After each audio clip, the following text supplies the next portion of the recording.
উঠেছে এবং এইটা একটা অনিবার্য সংঘাতের দিকে অগ্রসর হইতেছে। আমি গত পরশু একটা ভিডিওতে দেখাইছিলাম যে টিনের চালে কাউয়া তারিক জিয়া বলে মিছিল, দেখেন আরেকবার।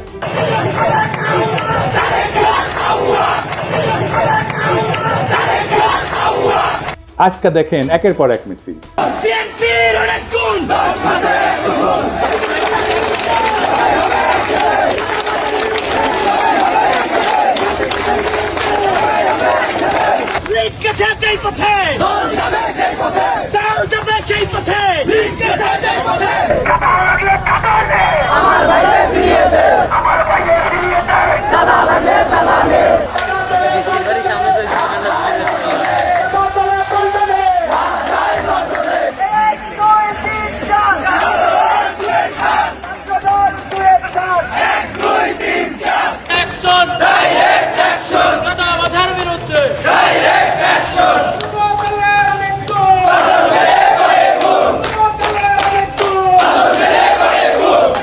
বিএনপির ব্যানার নামায় ফেলতেছে তরুণেরা, দেখেন।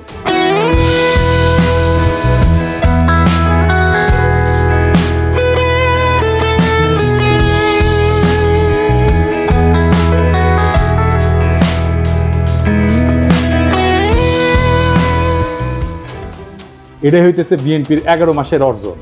তারেক রহমান বলছেন, অন্যায়কারী যেই হোক আমরা প্রশ্রয় দেব না। বরাবর আমরা বলেছি অন্যায়কারী আইনের দৃষ্টিতে তার বিচার হবে। দলের সাথে তার কি সম্পর্ক কিচ্ছু যায় আসে না, তাকে দল কোনো রকম প্রশ্রয় দিবে না কেউ যদি কোনো অন্যায় করে থাকে। খুব ভালো কথা, কিন্তু গ্রেপ্তার করলে থানা ঘেরাও করে আসামি সিনাই নিয়ে যায় কেন বিএনপি? এটার উত্তর তো তারেক রহমানকে দিতে হবে। একটা দুইটা না, শয়ে শয়ে এডিটর সাহেব বিএনপি থানা ঘেরাও কিওয়ার্ড দিয়ে সার্চ দেন তো, দেখেন কত জায়গায় থানা ঘেরাও করে বিএনপি আসামি ছাড়াই নিয়ে যাইতেছে। শুধু কি তাই, বিএনপি নেতারা প্রকাশ্যে বলিছে কাউকে গ্রেপ্তার করতে আমাদের অনুমতি নিতে হবে, নইলে থানা ঘেরাও। এদেরকে পুলিশে অ্যারেস্ট করতে হলে আমাদের কাছে অনুমতি নিয়ে করতে হবে।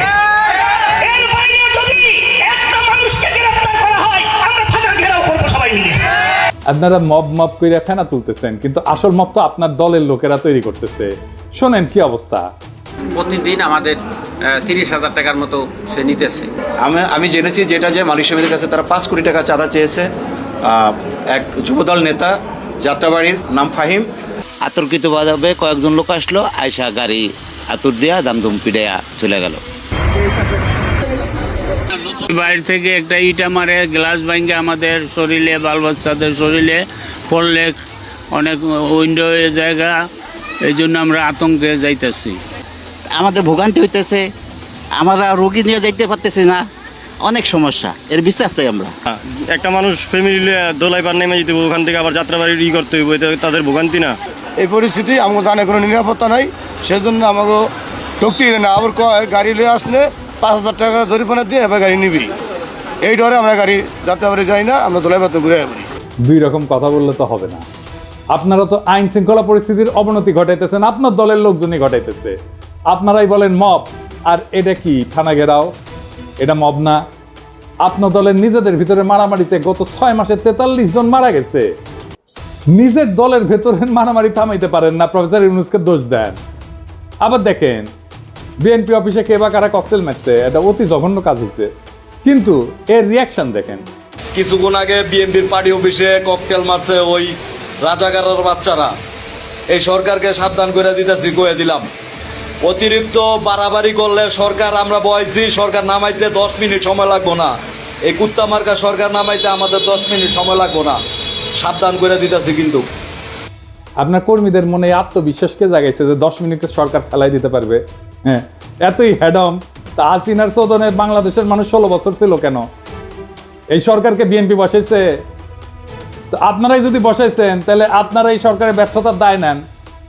বিএনপির কিছু কর্মীদের কথা আর কি বলবো, এরা মনে করে কাউরে গালাগালি করে আসলে তার রাজনৈতিক কর্তব্য পালন করা হয়। রাজনীতি শিখাইতে পারেন নাই নিজের কর্মীদেরকে, কোনটা রাজনীতি কোনটা রাজনীতি না, রাজনীতি কেমনে করতে হয় সেটাও শিখাইতে পারেন নাই।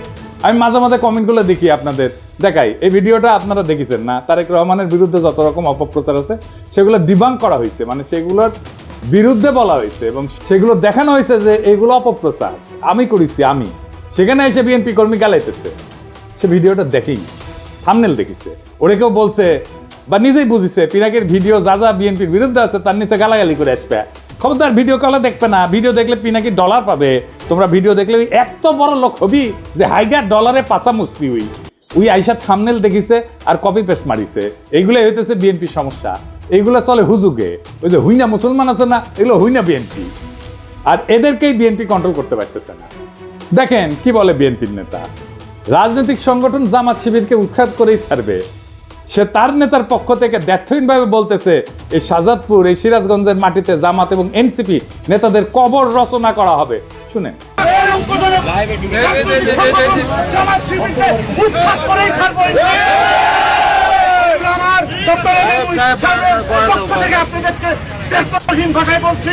এই শাহজাদপুর, এই সিরাজগঞ্জ, বাংলার মাটিতে জামাত এবং এনসিপি নেতাদেরকে কবর রচনা করা হবে। এর নাম হইতেছে আমির হোসেন সবুজ, সাংগঠনিক সম্পাদক শাহজাদপুর উপজেলা বিএনপি। আবার দেখেন তারেক জিয়াকে নিয়ে সন্তান বন্ধ কথা বলছে, তাই ছাত্রদল নেতা সদল পদে যে বয়োবৃদ্ধ পিতাকে শাসাইতেছে।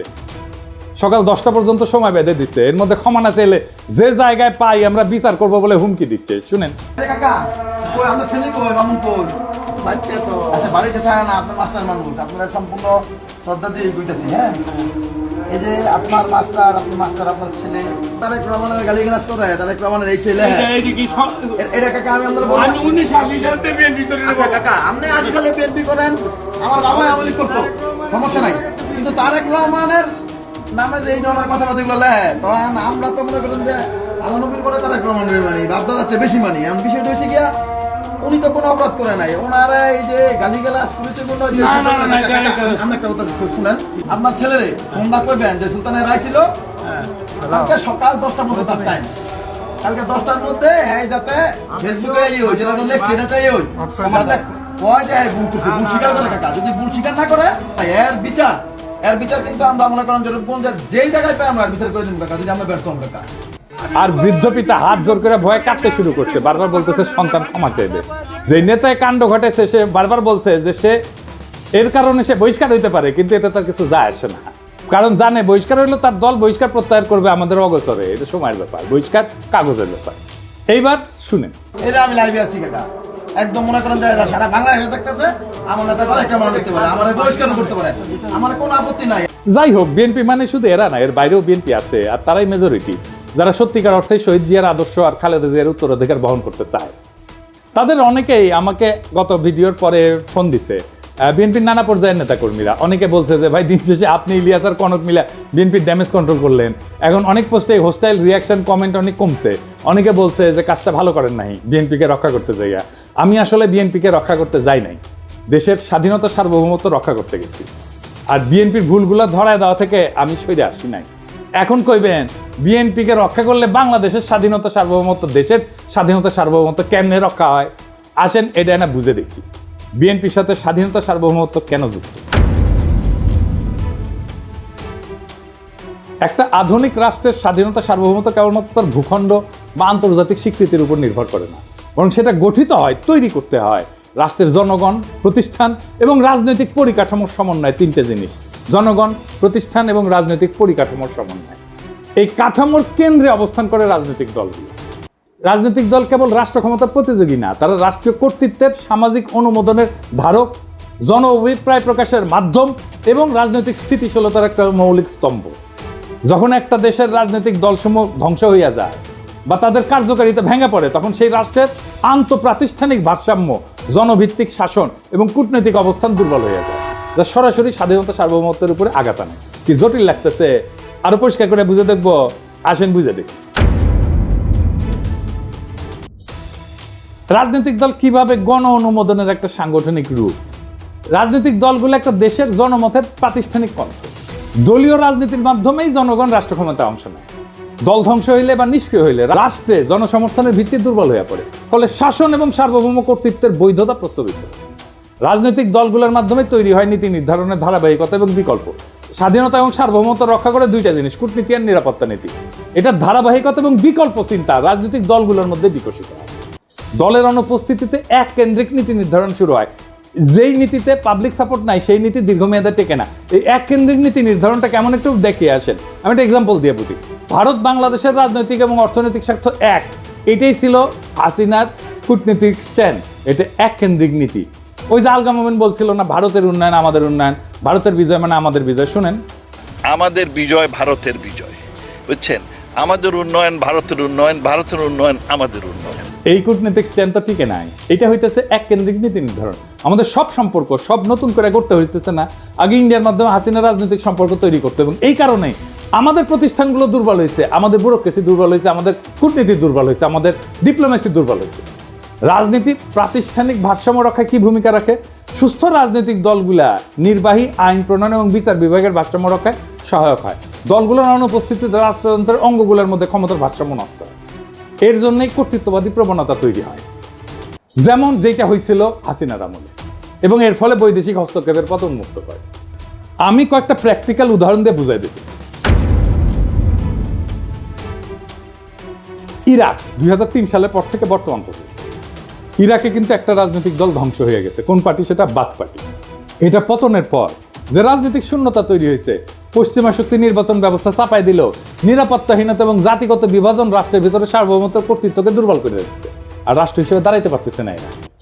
জাস্ট বাথ পার্টি নাই, যত খারাপ পার্টি হোক। লিবিয়া গাদ্দাফি শাসনের পরে যে রাজনৈতিক শূন্যতা তৈরি হয়েছে, গাদ্দাফির যে পলিটিক্স ছিল সেই পলিটিক্সটাকে পূরণ করতে পারে, তাই দেশটাতে মিলেশিয়া, বিদেশি হস্তক্ষেপ প্রধান নিয়ন্ত্রক শক্তি হয়ে উঠছে। রাষ্ট্রের সার্বভৌমত্ব আজও পুনঃপ্রতিষ্ঠিত হয়।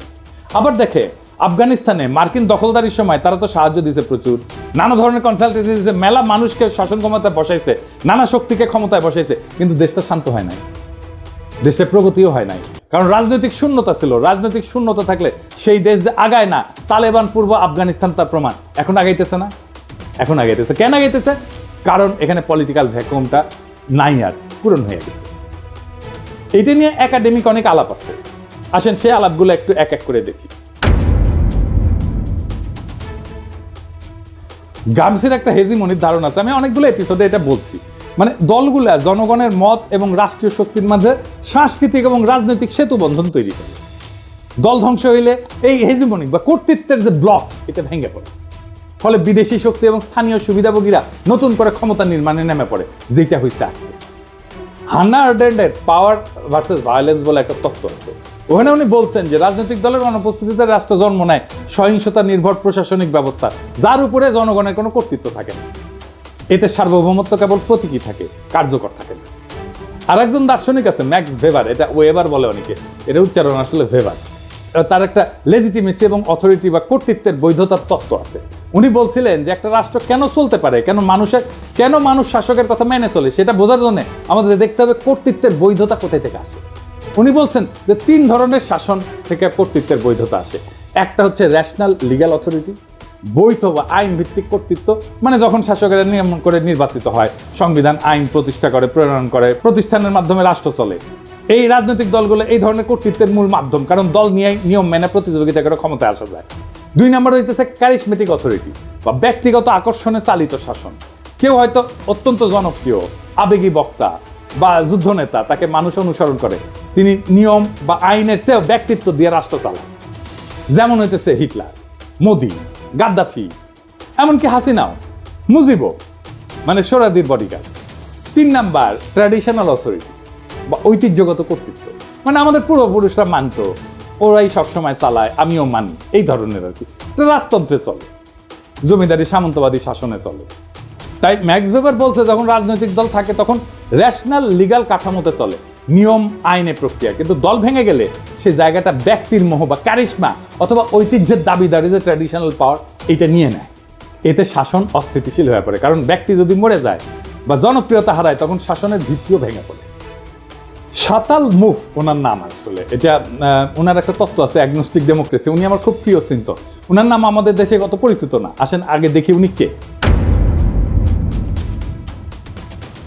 শাতাল মুফ একজন প্রভাবশালী বেলজিয়ান রাজনৈতিক তাত্ত্বিক, যিনি মূলত গণতন্ত্র, রাজনৈতিক দ্বন্দ্ব এবং হেজিমনি, মানে যেটা গ্রামসির তত্ত্ব, আগে প্রথমে বলছি কর্তৃত্ব, রাজনৈতিক কর্তৃত্ব, এই বিষয়ক চিন্তার জন্য খ্যাত। তিনি আধুনিক র্যাডিক্যাল গণতন্ত্রের অন্যতম প্রবক্তা। তার কাজের মূল বিষয়বস্তুর একটা হইতেছে অ্যাগনোস্টিক প্লুরালিজম বা বিরুদ্ধতাপূর্ণ বহুত্ববাদ। তো শাতাল মুফ মনে করে যে গণতন্ত্র মানে মতভেদের অবসান না, কিন্তু বরং গঠনমূলক দ্বন্দ্বের স্বীকৃতি। দেখেন বিএনপির মধ্যে মনে করে যে আমি যদি সমালোচনা করি আমি শত্রু, মানে তার সমালোচনা করাই যাবে না, সমালোচনা করলেই শত্রু, এবং ওইটা না করলে ঐক্য নাই। এই গণতন্ত্রই বোঝে না, ডেমোক্রেসির আধুনিক ধারণাগুলো এদের মাথার মধ্যে নাই একেবারে। রাজনীতি মানে ঐক্য না, বিরোধ রাজনীতি। আমরা একে অপরকে শত্রু হিসেবে না দেখে বিরোধী বা অ্যাডভার্সারি হিসেবে মানলে গণতন্ত্র টিকে থাকে। ওনার একটা ধারণা আছে লেফট পপুলিজম বলে, তিনি যুক্তি দেন যে ডানপন্থী পপুলিজমের মোকাবেলায় বাম ঘেঁষা পপুলিজমের দরকার আছে, যেখানে জনগণের আবেগ, পরিচয় এবং প্রতিবাদ সংগঠিত হবে প্রগতিশীল রাজনৈতিক লক্ষ্য নিয়ে। তো ওই যে শতালমুখ বলতেছে যে গণতন্ত্র মানে সবাই একমত তা না, সবাই মিলে ঐক্য তা না, বরং গণতন্ত্র মানে হচ্ছে নিয়ন্ত্রিত নিয়মতান্ত্রিক মতবিরোধ এবং বিরোধিতা এসে থাকবে, তবুও সবাই খেলবে একই নিয়ম। মতবিরোধের ক্ষেত্র তৈরি করে রাজনৈতিক দলগুলো, এক দল বলবে বাজার অর্থনীতি দরকার, আরেক দল বলবে সমাজতন্ত্র দরকার, আরেক দল বলবে ইসলামী অর্থনীতি দরকার, এক দল বলবে আমার খেলাফত দরকার, এক দল বলবে কর বাড়াও, আরেক দল বলবে কর কমাও। এই যে প্রতিযোগিতা এবং মতানৈক্য, এটার নামই হচ্ছে অ্যাগনিজম, মানে স্বীকৃত দ্বন্দ্ব। এতে জনগণের ইচ্ছা প্রকাশ পায়, নীতি পরীক্ষা হয়, ভুল ধরা পড়ে, বিকল্প ভাবনা আসে। কিন্তু দল ভেঙে গেলে কি হয়? আর কেউ প্রশ্ন তোলে না, আর কেউ বিকল্প দেয় না, শুধু এক শাসক বা এক গোষ্ঠীর মতেই দেশ চলে। এটাকে বলা হয় ওয়ান কালার অথরিটারিজম, বা এক রঙের এক চিন্তার একচ্ছত্র শাসন। তখন রাষ্ট্র আর গণতান্ত্রিক থাকে না, হয়ে ওঠে এক পেশে আদেশের কারখানা। তাই রাজনৈতিক দল ধ্বংস হওয়া মানে কেবল একটা সংস্থা বিলুপ্ত হওয়া না, এটা রাষ্ট্রের গণতান্ত্রিক কাঠামোর অন্তঃশ্বাস শূন্য হয়ে যাবে, জনগণের প্রতিনিধির কণ্ঠ নিঃশেষ হয়ে যাবে এবং রাষ্ট্রীয় পরিসরে শূন্যতার সৃষ্টি হয়, যা বিদেশি শক্তি স্থানীয় শোষক শ্রেণীর হাতে রাষ্ট্রীয় নিয়ন্ত্রণের রাস্তা উন্মুক্ত করে দেয়। তাই স্বাধীনতা, সার্বভৌমত্ব রক্ষায় রাজনৈতিক দলের বহুত্ব, কার্যকারিতা এবং গণভিত্তি অপরিহার্য। এবার প্রশ্ন উঠতে পারে, বিএনপি কি দায় নাই এই ধরনের ঘটনা ঘটায়? অবশ্যই আছে। বিএনপি বলতেছে তার দলের এই বেপরোয়া লোকদের ঠেকানোর জন্য রাষ্ট্র ক্ষমতায় যাওয়া দরকার। অদ্ভুত কথা, এই তত্ত্ব দিতেছে বিএনপির লোকেরা। বিএনপি কিন্তু এই কাজ করতে গিয়ে জন্ম দিয়েছিল র্যাব, নিজের দলের গুন্ডাদের সামলাইতে পারতেছিল না, তাই র্যাব বানাইছে। বিএনপির এইসব সোকল্ড ইন্টেলেকচুয়াল ইনফ্লুয়েন্সারদের সাথে কথা বলতে যাওয়াটা একটা যন্ত্রণা। খোদা তাআলা আমরা এমনই কপাল দিচ্ছে যে নিরেট মূর্খ, প্রফেশনালি আনসাকসেসফুল লোকগুলার রেফারেন্স দিতে হয়, একেবারে মূর্খ, কিছু জানে না। ইলিয়াস আমার উপরে খুব খেপা, এই জন্য খুব চেতিছে। ইলিয়াস কয়, দাদা আপনি এইগুলারে কেন মেনশন দেন? ওদের জীবনের সবচেয়ে বড় পাওয়া পায়ে গেছে, কিন্তু এইগুলো গুরুত্বপূর্ণ, কারণ এরা যে কি মাল সেটা বিএনপির কর্মীদের বোঝা দরকার। তো কারণ বিএনপির কর্মীরা তো ওদের দিকে তাকায় থাকে, ওরা কি লেখে দেখে এবং সেটা অনুযায়ী কাজ করে। তো বিএনপির কর্মীরা বুঝবে না যে সে কাকে ফলো করতেছে, তাকে কে ইনফ্লুয়েন্স করতেছে, সেটা দেখবে না, দেখার দরকার আছে তোর ইলিয়াস। তাও আসেন আমি বিএনপি ওয়ালাদের দেখাই, দেখানো দরকার। এটা আমি এইভাবে সব কয়টার বিএনপির অনলাইন কুতুবদের দেখাবো।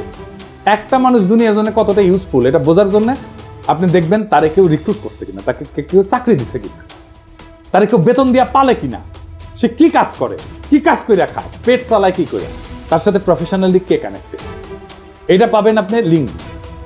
আমি নিজেও একটা ঠাপ খায় এটা শিখেছি। আমার কাছে দাবি করেছিল একজন পিএইচডি আর ইউনিভার্সিটির টিচার, তো ওই লিঙ্কডিনে গেলে কলে আমি বুঝবার পারলাম যে ওই ক্যাঙ্কা পিএইচডি আর ক্যাঙ্কা ইউনিভার্সিটির টিচার। তো বিএনপির এই অনলাইন কুতুব লোকে বলে বিরিয়ানি আলম, কারণ বিরিয়ানির দোকান থেকে টেকা নেয়, সে দাবি করে সে মার্কেটিং করে দিচ্ছে, তাই টেকা নিচ্ছে, ফেয়ার এনাফ। কিন্তু কামটা করে কি, যে কি কোথায় রিক্রুট করে, ওটা উঠি আছে। হ্যাঁ, একটা কনস্ট্রাকশন সার্ভিস দেয়, এরকম কোম্পানিতে কাজ করে। কি কনস্ট্রাকশন সার্ভিস দেয় সেটা হইতেছে সেই কোম্পানির নির্মাণ সামগ্রী পরীক্ষা করে, যেমন কংক্রিট, অ্যাসফল্ট, মাটি, এগুলো গুণগত মান নিশ্চিত করে। আর কি, এই অগ্রগতি পর্যালোচনা করে, প্রজেক্টের অগ্রগতি পর্যালোচনা করে, নির্মাণের বিভিন্ন পর্যায়ের নিরাপত্তার দিক, যেমন কোড ফলো করতেছে কিনা, এগুলো খুঁটিনাটি পরীক্ষা করে দেয়।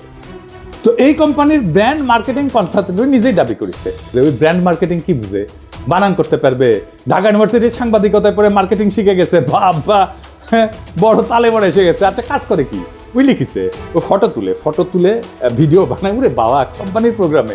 এটা হইতে তোর কাজ। কোম্পানির ওয়েবসাইট তৈরি করেছে, লোক পাই নাই, ওরা দিয়ে তৈরি করাইছে। কোম্পানির আইটি সাপোর্ট দেয়, অ্যাডমিন সাপোর্ট দেয়, জিমেল সুইট দেয়া মেল ম্যানেজমেন্ট করে। এর মধ্যে ব্র্যান্ড মার্কেটিং কোনটা বলেন তো? আপনারা তো মার্কেটিংয়ে অনেকেই পড়াশোনা করেছেন, বলেন তো কোনটা? আচ্ছা, সবচেয়ে বড় কাজ যেটা করে সেটাই কিন্তু কই নাই, গুগল ড্রাইভে কোম্পানির গুরুত্বপূর্ণ ফাইল আপ করে। আজকের তরুণ, ওরে আপনি বস মানবেন। আমার ভিডিও তো অনেক মার্কেটিং ডিরেক্টর, সিইও, কোম্পানির মালিক দেখেন, আপনি ওরা রিক্রুট করবেন মার্কেটিংয়ে, জুনিয়র পজিশনে রিক্রুট করবেন না তো। আমার জীবনে একটাই বিষয় ছিল, হ্যাজাকের ল্যান্টার্ন কেমনে জ্বলে, কারণ পুরা যায় তো, তারপরে কেমনে জ্বলে। এই বিরানি আলমরা দেখার পর আমার বিষয়, বিরানি আলমরা কে বেতন দেয় এই কাম করার জন্য? এই লোক বিএনপির অনলাইন কুতুব। Online influencer. এর বিএনপি কর্মীরা দেখে, তারপর যা বলে উগড়ে দেয় নানা জায়গায়। তো এই বিএনপি গাড্ডায় পড়বে না, তো পাশে বাড়ির মোকলেস পড়বে।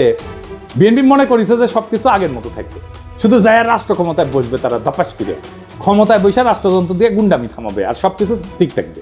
পুরা ফ্যাসিস্ট কাঠামো ঠিক থাকবে, শুধু ক্ষমতায় থাকা লোকগুলা বদলাবে। তাইলে তো তাকে আওয়ামী লীগ হয়ে দেশ চালাইতে হবে। পুরা রাষ্ট্র কেমনে চলবে এটা তো হাসিনার ইন্ডিয়া বসে ঠিক করেছে, সেভাবে বানাইছে সবকিছু। সেটা ঠিক রেখা বিএনপি তার মতো দেশ চালাইতে পারবে না? পারবে না। বিএনপিকে এই রাষ্ট্রকে র্যাডিক্যালি বদলানোর চিন্তা করতে হবে। এই বিএনপির 31 দফা অতি দুর্বল রাজনৈতিক কর্মসূচি। আমি শুধু কয়েকটা দেখাইছি, পুরাটা ইচ্ছা করে মায়া করে দেখাই নাই। উচ্চ কক্ষ নিয়ে দেখাইছি না? এত দুর্বল, আপনাদের চিন্তাই ঠিক নাই। আপনাদের রাষ্ট্র নিয়ে সিরিয়াস কোনো চিন্তা নাই। আপনার ক্রিটিসিজম ইন্টেলেকচুয়ালি ডিফেন্ড করতে পারেন না। গালাগালিতে নামায় দেন কর্মীদেরকে। আমি বলতেছি পারবেন না এইভাবে। এইভাবে পারলে হাসিনাই ক্ষমতায় থাকতো। হাসিনার একটা বিশাল ইন্টেলেকচুয়াল বাহিনী ছিল, ইন্ডিয়ান ইন্টেলিজেন্সিয়ার ফুল সাপোর্ট ছিল। আপনার কিছু নাই, বাস্তবিকই কিছু নাই। দেখাই দিলাম হাতে নাতে। আপনাদের রাষ্ট্রচিন্তকদের আমার সাথে ডিবেটে বসাই দিয়েন, 5 মিনিটে রণে ভঙ্গে দেবে, টিকতেই পারবে না কোনো আলোচনায়। এটা অহংকার না, এটা রিয়েলিটি। মাইনা নেন এই রিয়েলিটি। শেখ মুজিব কইছিল না শরদ্দীর বডিগার্ড, রিয়েলিটি মেনে নাও ভুট্টোরে। আপনাদের রিয়েলিটি মেনে নিতে হবে। তাহলে বিএনপির কি করা দরকার? আমি বিএনপি করলে আমার বিপুল কর্মী বাহিনীর কর্মসংস্থানের জন্য কাজ করতাম। আমি প্রফেসর ইউনূসের সাথে বসে বলতাম, স্যার আমার 1 কোটি কর্মী আছে, এদের কাজ দিতে হবে, বুদ্ধি দেন, সাহায্য করে। এদের লিস্ট করতাম, অর্গানাইজ করতাম, ট্রেন করতাম, ফান্ড জোগাড় করে দিতাম। তারপর এসএমই স্মল মিডিয়াম এন্টারপ্রাইজের কাজে লাগাই দিতাম। এরা চান্দাবাজি করে, কারণ কাজ নেন। কাজে ঢুকাই দিতেন, সবকিছু বন্ধ হয়ে যেত, দেশেরও উপকার হতো। আমি মনে করি এমনকি তারেক রহমানের একটা ফুল টাইম জব থাকা উচিত, উপার্জনের উপায় থাকা উচিত। ব্যবসা না, চাকরি। চাকরির অভিজ্ঞতা ছাড়া আপনি পৃথিবীতে আপনার ইউজফুলনেস প্রতিষ্ঠা করতে পারবেন না। উনি যখন রাষ্ট্র ক্ষমতায় যাবেন তখন সেটা বাদ দিবেন। মানুষ যদি দেখে উনি কিছু করেন না, তাহলে রাজনীতি করেন, তাহলে মনে হবে যে আমিও রাজনীতি করব, কিছুই করব না। এবং মানুষ কি মনে করে আসলে আপনাদেরকে, পলিটিশিয়ানদেরকে মনে করে আপনারা সামনে দিয়ে চলেন। এটা আমার কথা না, একদম জনগণের কথা। আমি দেখাই দিতেছি, শুনেন, দেখেন কি বলে। একটা কাম করে খায় চাঁদা উড়ে খায়। ছোট নেতা চাঁদা উড়ায়, বড় নেতা মালিক হয়ে যায়। সব নেতা চলে 4,000 টাকা দিয়া। কোন নেতা কাম করে কইতে হবে যে আমি কাম করি না ভাই? সব নেতারা খায় 4,000 টাকা। 4,000 টাকা খাইয়া সব নেতার সংসার চলে। আর বাচ্চা কাছে পড়ালেখা করে 4,000 টাকা দিয়া। ওরা সংসারে যে মার্কেট করে, টাকা পয়সা দিয়ে মার্কেট করে, যে পানিটা কিনে খায় 4,000 টাকা দিয়া। 4,000 টাকা ছাড়া সংসার চলে না। ওরা চিকিৎসা করতে যায় বাইরে বিদেশে চিকিৎসা করতে যায় 4,000 টাকা দিয়া। আপনি খোঁজ নিয়ে দেখেন, যত বড় নেতা হোক এই 4,000 টাকা খাইয়া নেতামি করে। প্রত্যেকটা নেতা 4,000 টাকা খায়, প্রত্যেকটা কর্মী 4,000 টাকা খায়। কোন দলে চাঁদাবাজ থাকবো না বাংলাদেশ। 4,000 টাকা খাইয়া এরা রাজনীতি করে। এখন চাঁদা বন্ধ হইলে রাজনীতি কেউ করবে না। চাঁদা বন্ধ হয়ে গেলে রাজনীতি কেউ করবে না। যে ধান্দা নাই না রাজনীতি করবো কেন? কাম করে খাই। চাঁদাবাজি আছে জড়িত, আপনি খোঁজ নিয়ে দেখেন ভালো মতন। দেখেছেন, রেসপেক্ট করে না তো পলিটিশিয়ানদেরকে। কেন করে না? কারণ আপনাদের মনে করে আপনারা চান্দা দিয়ে চলে। বিএনপি এখন একটা সন্ধিক্ষণে দাঁড়ায় আছে। সামনে 2টা পথ, একটা আত্মধ্বংসের আর একটা নবজন্মের।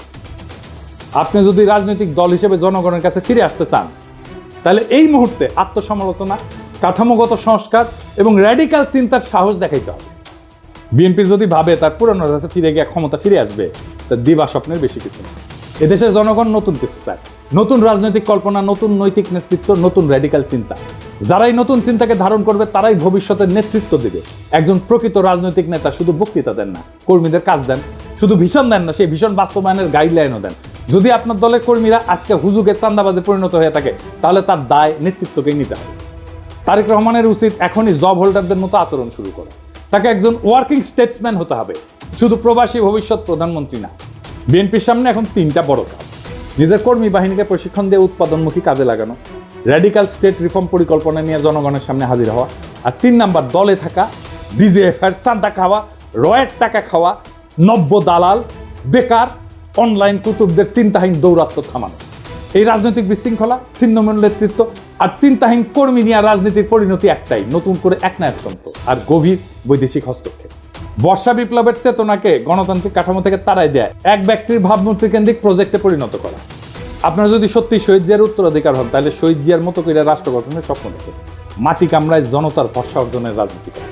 না হলে ইতিহাসের ডাস্টবিনে আপনাদের জায়গা হবে। এই সময়টাতে যারা সাহস করে সত্য বলছে, তারা বিএনপির শত্রু না। এই হুঁশিয়ারি শোনা না হলে সামনের দিনগুলোতে আপনাদের পতনই কেবল অনিবার্য না, তা হয়ে উঠবে ইতিহাসের এক করুণ ট্র্যাজেডি। সময় আছে, বদলান, নয়তো ইতিহাস বদলায় দেবে আপনাদের।